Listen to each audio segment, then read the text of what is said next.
whenever the enemy wants to destroy us, one of the first things it does is to take you out of God's jurisdiction. You see, as long as you are out of God's jurisdiction, then God doesn't have any proof or any reason to protect you.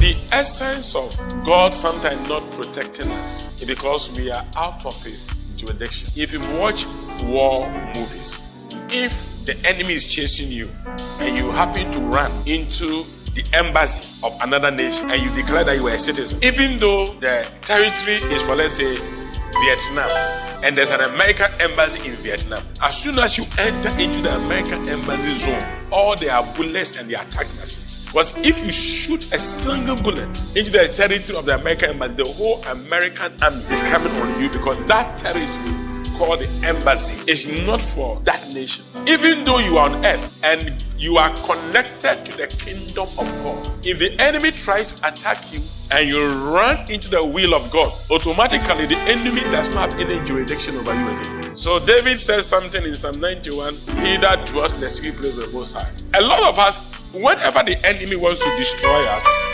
one of the first things it does is to take you out of God's jurisdiction.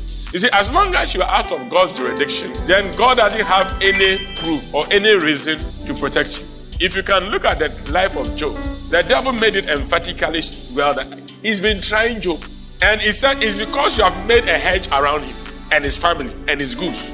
You've done everything for Job, but you, Lord, give me permission so that I can deal with him. Then you see that he doesn't really love you. And God allowed Satan. Satan did this, but Job still trusted God, because the reason why God protected Job was not because Job wanted protection, but because Job has a relationship with God. Sometimes people think that, oh, you have wisdom, that's why God is always around you. No, there are certain things you are doing that is keeping you going.